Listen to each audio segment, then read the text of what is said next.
할렐루야. 오늘도 저녁까지 주님의 말씀과 주님의 은혜 가운데 머무시는 성도님들 가운데 풍성한 은혜가 있을 줄로 믿습니다. 최근에 나온 프로그램 중에 뭉쳐야 쏜다라고 하는 프로그램이 있습니다. 주일 저녁 8시인가요? 8시 반인가?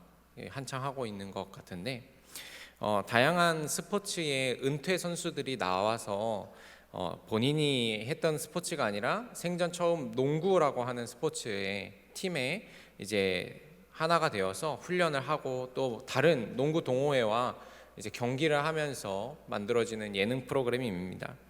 참 재밌는 것은요, 이 뭉쳐야 쏜다에 나오는 이 운동 선수들이 다들 대단한 사람들이었다라는 사실이에요.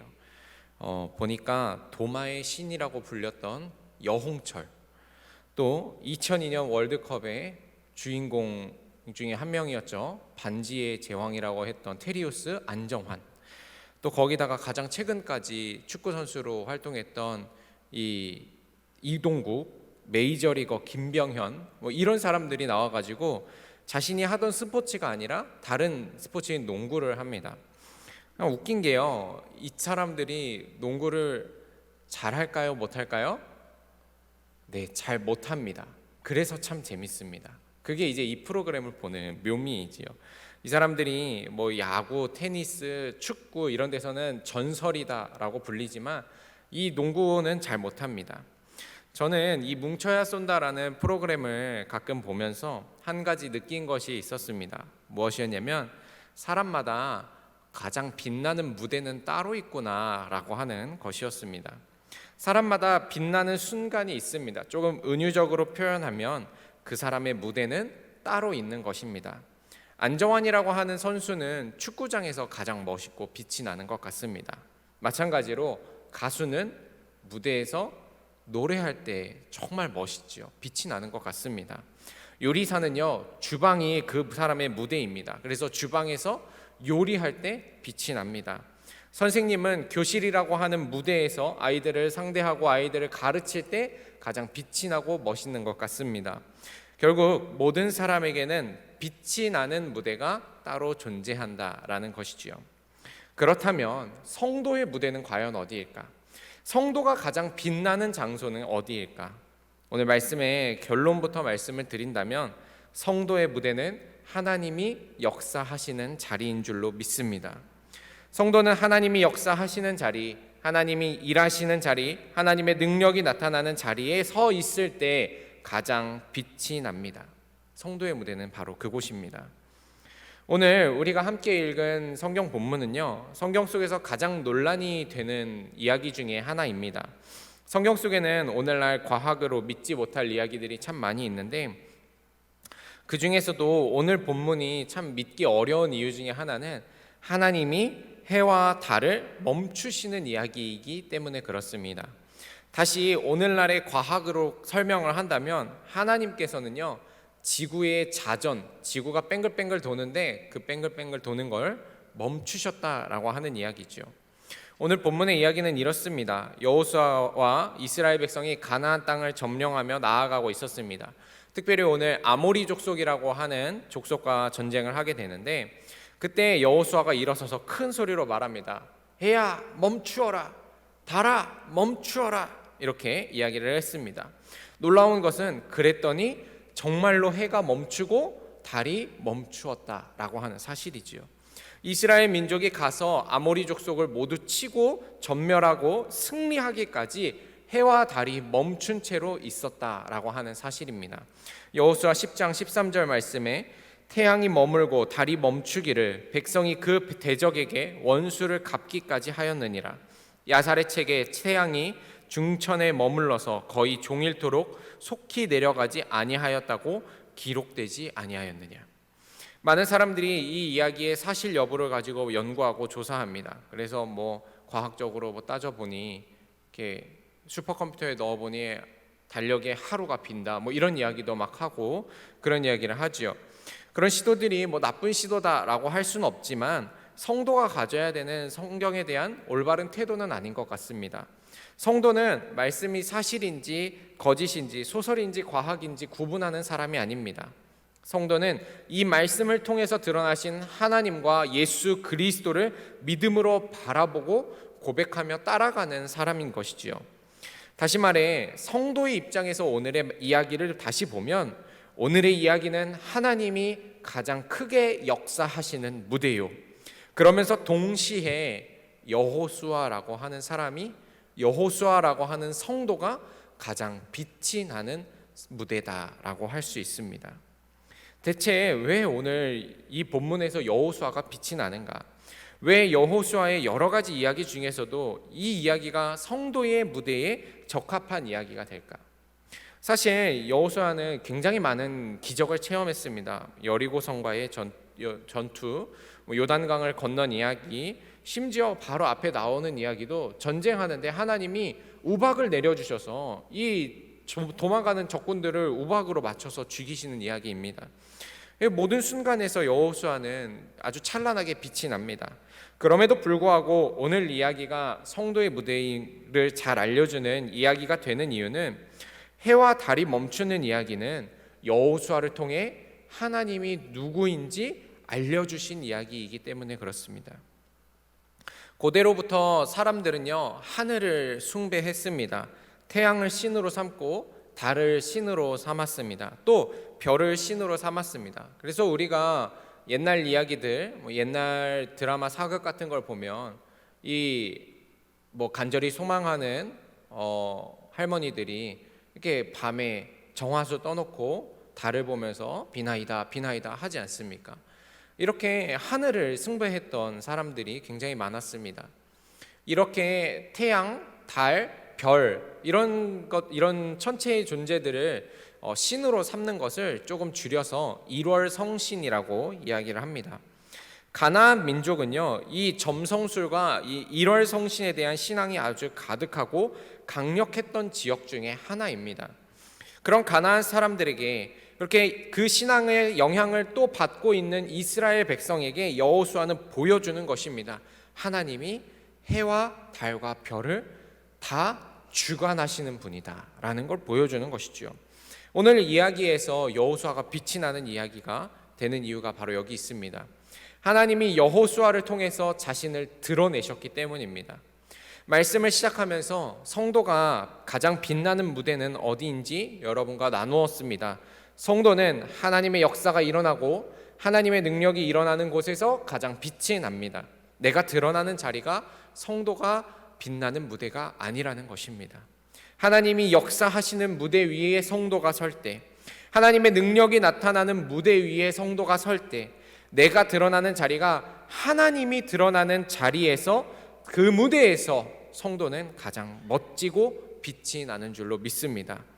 사랑하는 성도 여러분, 우리 모두가 이 성도의 무대에 서 있기를 소망합니다. 하나님이 역사하시고 하나님의 능력이 나타나고 하나님이 드러나는 그 무대에 서게 되기를 소망합니다. 그 무대에 있는 하나님의 바로 옆에 서 있는 성도가 가장 빛나는 성도요, 가장 빛나는 교회인 줄로 믿습니다. 그렇다면 하나님이 드러나시고 하나님이 역사하시는 성도의 무대는 구체적으로 어떤 무대일까? 첫 번째로 성도가 빛나는 무대는 기도의 무대라고 할 수가 있습니다. 오늘 본문 가운데 여호수아의 이야기를 자세히 들여다보면 여호수아가 이 삶에서 많이 빛나고 성도의 무대에 설 수 있었던 비결이 있습니다. 여호수아 10장 12절에 보면 여호와께서 아모리 사람을 이스라엘 자손에게 넘겨주시던 날에 여호수아가 여호와께 아뢰어라고 쓰여져 있습니다. 성경에 보니까 이 여호수아가 아모리 사람과 전쟁하러 갈 때 가장 먼저 한 일이 바로 하나님께 기도한 일이다라고 이야기를 하는 거죠. 여호수아는 항상 기도하는 사람이었습니다. 여호수아가 기도할 때 하나님은 여호수아를 통해서 역사하시고 능력을 나타내셨습니다. 여호수아는 기도할 때 요단강을 건너는 기적을 체험했습니다. 여호수아가 기도할 때 여리고성이 무너지는 역사가 일어났습니다. 여호수아가 하나님의 능력을 체험하고 항상 그렇게 놀라운 이적과 기적을 체험할 수 있었던 비결은 기도했다라고 하는 것이죠. 반대로 이야기하면 무엇입니까?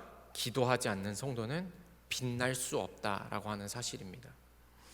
여호수아는 가나안 땅을 정복하는 과정 가운데 계속해서 기도하면서 정복을 하는데 딱 한 번 기도하지 않았습니다. 어디입니까? 아이성 전투였습니다.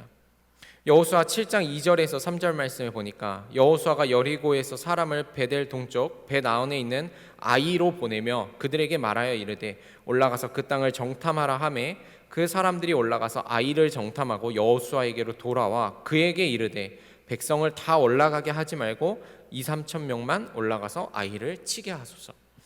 여호수아가 기도하지 않고 행한 전투가 바로 아이성 전투였습니다. 그리고 이스라엘 백성은 아이성 전투에서 패배하고 돌아옵니다. 대체 왜 패배했는가? 물론 이 사건 속에는 이 아간이라고 하는 사람이 이 여리고성에 있는 모든 것들을 하나님이 다 불태우라고 했는데 거기서 일부를 이렇게 훔쳐가서 자기 것으로 하려고 했던 범죄가 이스라엘 가운데 있었습니다. 그러나 근본적으로 여호수아가 저질렀던 잘못 중에 하나가 무엇이냐면 하나님께 기도하지 않고 사람들의 의견을 따라서 전투를 시작했다는 겁니다. 여호수아가 전투가 끝나고 난 뒤에야 하나님 앞에 옷을 찢고 기도합니다. 그때 하나님이 너희 안에 이런 범죄가 있다라고 알려주십니다. 여호수아가 전쟁 나가기 전에 기도했어야 되는데 기도하면 하나님이 무엇이 문제가 있었고 그것을 해결해야만 한다라는 걸 알려주셨을 텐데 여호수아는 기도하지 않고 사람의 말에 따라서 움직였다라고 하는 사실이지요. 여러분, 성도의 무대는 어디인가? 우리가 빛나는 성도가 되려면 어디에 서야 하는가? 바로 기도하는 자리에 서야 할 줄로 믿습니다. 오늘 본문 속에서 여호수아가 자기 마음대로 해와 달을 멈춘 게 아닙니다. 이 일이 필요하겠다, 해와 달이 멈췄으면 좋겠다 생각해서 그렇게 된 게 아닙니다. 여호수아가 기도했다라고 하는 사실입니다. 그리고 하나님의 응답을 받았습니다. 기도로 여호수아는 하나님이 만드신 그 무대 위에 섰고 그때 빛났다라고 하는 사실입니다. 그렇다면 대체 왜 기도의 무대가 성도에게 빛이 되는가? 기도는요, 하나님이 드러나는 장소이기 때문에 그렇습니다. 기도는요, 정말 신비로운 일이지요. 우리가 하나님께 간절히 바라고 소망하는 것, 이게 바로 기도 아닙니까? 그리고 또 하나님이 우리에게 응답해 주시는 것, 이것도 기도입니다. 더 나아가서 하나님은 기도를 통해서 주님의 뜻을 이루어 가십니다. 여기까지가 기도의 자리인 거예요. 기도의 무대가 이 성도를 빛나게 하는 이유가 여기에 있습니다. 성도는요, 이 기도를 통해서 하나님이 드러나시고 하나님이 역사하시기 때문에 그래요. 기도는요, 내가 아니라, 성도가 아니라 하나님이 역사하시고 하나님이 드러나는 자리이기 때문에 기도의 무대에 선 성도가 빛이 나는 것입니다. 예수님은 겟세마네 동산에서 우리에게 기도가 무엇인지 알려주셨습니다. 예수님은 십자가에 대한 자신의 마음을 하나님께 고백합니다. 그리고 하나님의 뜻을 깨닫고 자신의 소망을 하나님의 뜻에 맞추게 되시죠. 누가복음 22장 42절에 이르시되 아버지여, 만일 아버지의 뜻이거든 이 잔을 내게서 옮기시옵소서. 그러나 내 원대로 마옵시고 아버지의 원대로 되기를 원하나이다. 겟세마네에서 예수님이 기도하실 때 그 자리에서 예수님이 빛나셨듯이 기도의 자리, 기도의 무대를 통해서 하나님은 성도를 빛나게 하시고 역사하시는 줄로 믿습니다. 사랑하는 성도 여러분, 저는 우리들 모두가 한 명 한 명 빛나는 성도들이 되기를 소망합니다. 또한 우리 충주남북교회가 빛나는 교회요, 멋진 교회로 나타나기를 소망합니다. 이를 위해서 우리는요, 반드시 기도해야만 합니다.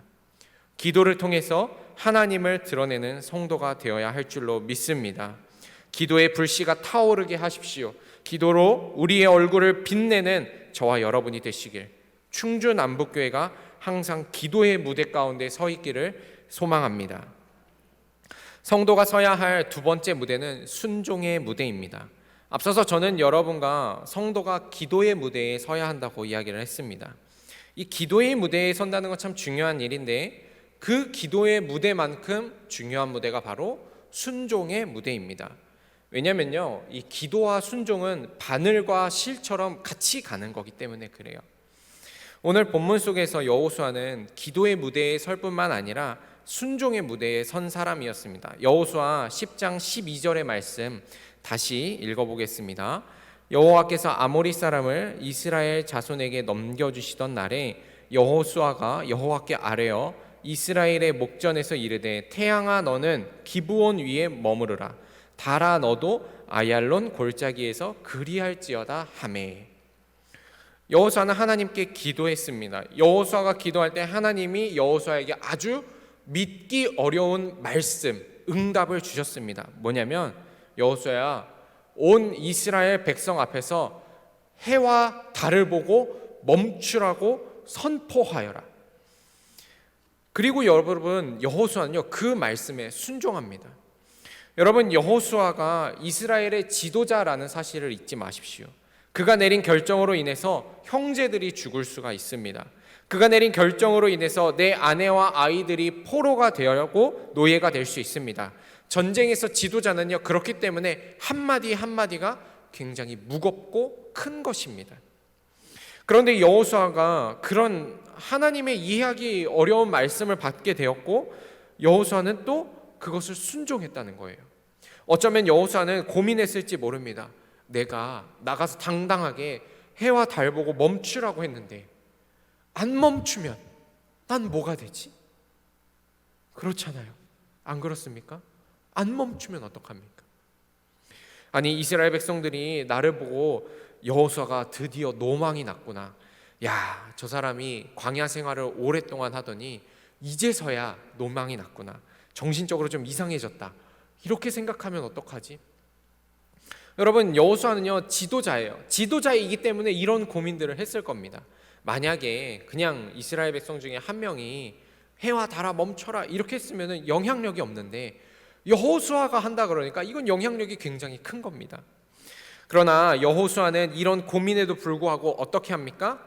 하나님의 말씀대로 이스라엘 백성들 앞에 서서 이 그 음성을 그대로 선포하는 순종의 무대에 설게 되는 겁니다. 그렇게 섰을 때 하나님은 그 순종을 통해서 이스라엘 백성에게 역사하시는 것입니다. 사랑하는 성도 여러분, 성도의 무대는 어떤 것인가? 바로 순종의 무대입니다. 순종은요 기본적으로 내 생각과 내 의지와 내 마음을 포기해야 하는 자리입니다. 정말로 하나님만이 드러나긴 자리, 나는 내려놓고 하나님만이 드러나는 자리가 바로 순종의 자리인 것이죠. 여러분들은 순종의 자리에 서는 성도입니까?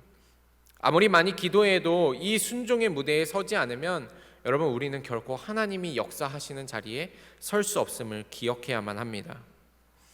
스펄전 목사님이라고 계십니다. 찰스 스펄전 목사님은 이 다른 도시에서 자기가 돌보는 런던의 고아들을 위해서 이 300파운드를 모금을 했습니다. 그런데 기도하던 중에 이 스펄전 목사님에게 마음을 하나님이 주셨는데 그 돈을 조지 뮬러 목사님에게 가서 주어라 라고 하는 음성이었어요.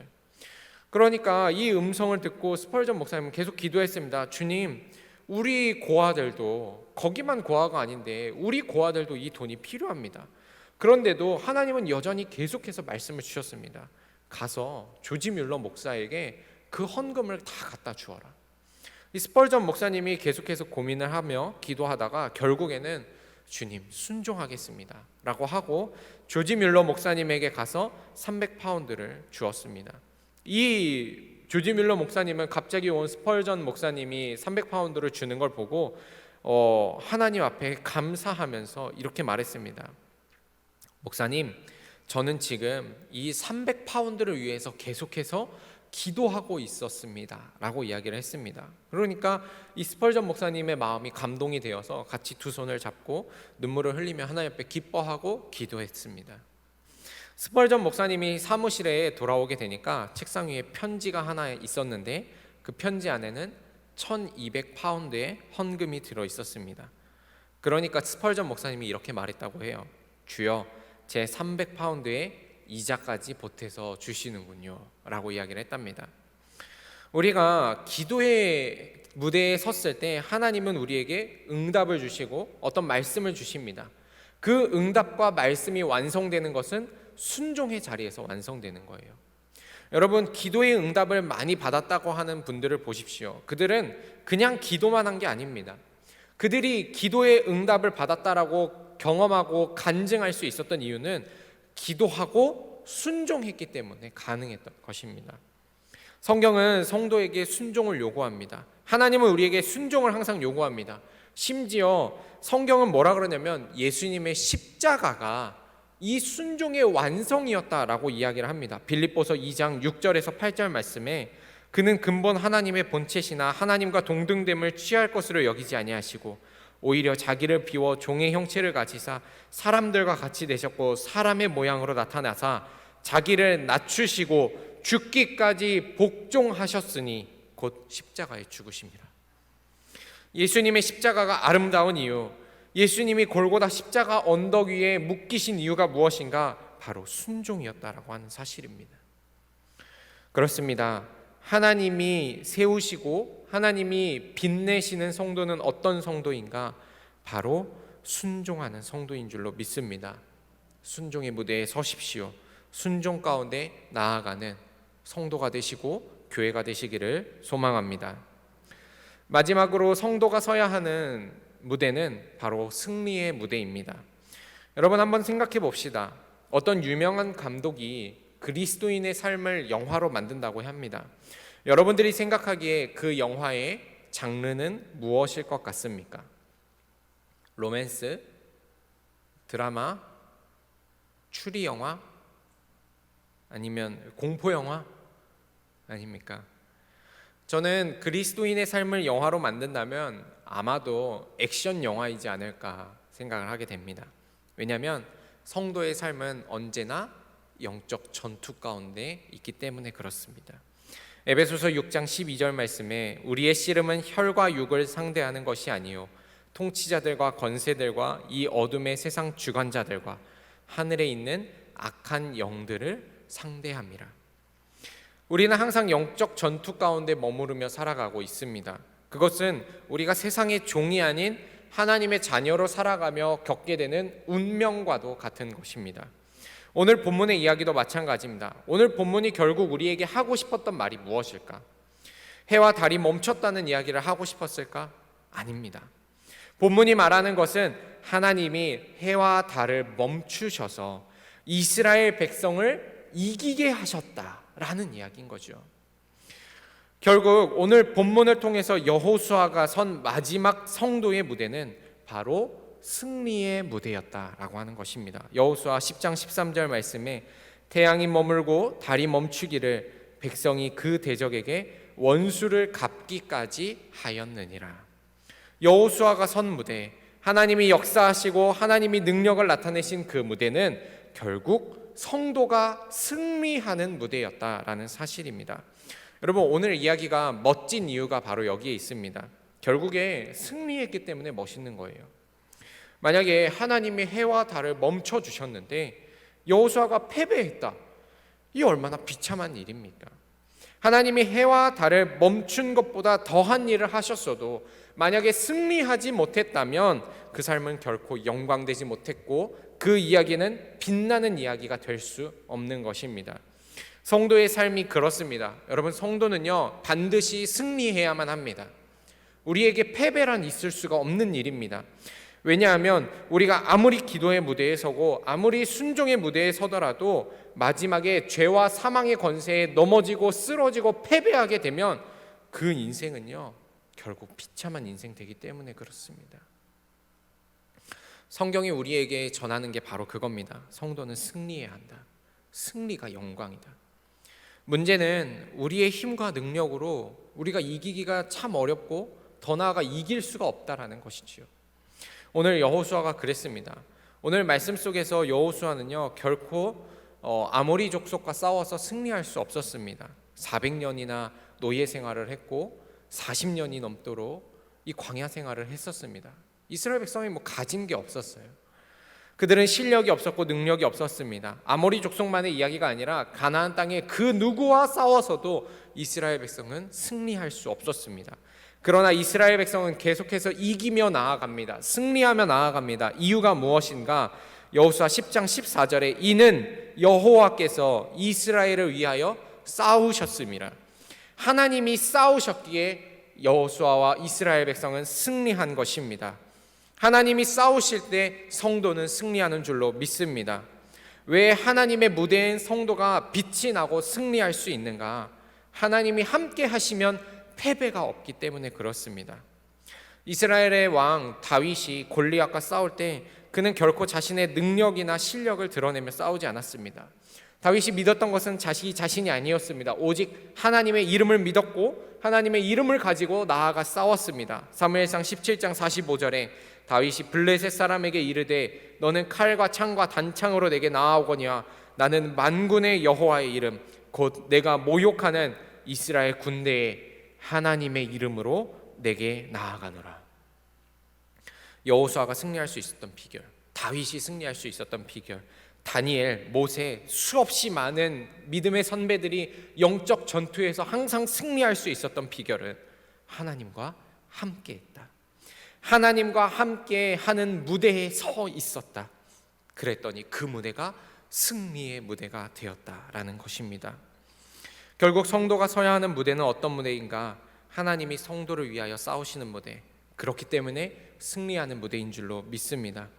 사랑하는 성도 여러분, 승리의 무대에 서시는 성도 여러분들이 되시길 소망합니다. 마지막까지 싸워서 승리하는 여러분들 되시길 소망합니다. 이 승리는 우리의 능력을 의지할 때가 아니라 하나님이 싸우실 때, 하나님을 의지할 때 이루어지는 무대인 줄로 믿습니다. 예수님께서는 십자가에 달려 죽으셨습니다. 그러나 거기에서 끝나는 것이 아니라 죄와 사망의 권세를 이기시고 3일 만에 부활하셔서 우리에게 새 생명이 되시고 승리의 우리의 능력이 되어주신다라고 말씀하셨습니다. 요한복음 16장 33절에 이것을 너희에게 이르는 것은 너희로 내 안에서 평안을 누리게 하려 함이라. 세상에서는 너희가 환난을 당하나 담대하라. 내가 세상을 이기었노라. 주님이 이기셨다고 했습니다. 승리하신 주님과 함께 하십시오. 주님과 함께 한다면 마지막까지 승리하는 성도가 되고 마지막까지 승리의 무대에 서 있는 성도와 교회가 될 줄로 믿습니다. 사랑하는 성도 여러분, 성도로 살아가시면서 여러분들 한 사람 한 사람이 모두 찬란하게 빛나게 되시길 소망합니다. 그러기 위해서는 우리는 성도의 무대에 서야 합니다. 기도의 무대, 순종의 무대, 승리의 무대 가운데 서서 하나님이 역사하시고 하나님이 드러나게 하시고 하나님의 능력을 이 땅 가운데 보여주십시오. 그렇다면 어두운 이 세상 속에서 여호수아와 같이 찬란한 빛을 내는 성도, 하나님이 세워주시고 하나님이 빛으로 사용하시는 성도가 되실 줄로 믿습니다. 그런 성도가 되는 저와 여러분 그리고 교회가 되기를 소망합니다. 기도하겠습니다. 사랑의 하나님, 주님께서 해와 달을 멈추셔서 여호수아를 빛나게 하시고 또 하나님께서 이 땅 가운데 어떤 분인지 나타내신 줄로 믿습니다. 그 놀라운 무대, 그 성도의 무대에 섰던 여호수아처럼 우리도 주님 앞에 설 수 있도록 주님의 능력을 나타내고 이 땅 가운데 빛낼 수 있도록 주님께서 붙잡아 주시옵소서. 이를 위해 기도의 무대, 순종의 무대, 승리의 무대에 매일매일 서며 나아가는 주님의 백성이 되게 하여 주시옵소서. 함께 하시고 이루실 줄로 믿고 감사드리며 예수님의 이름으로 기도하였습니다. 아멘.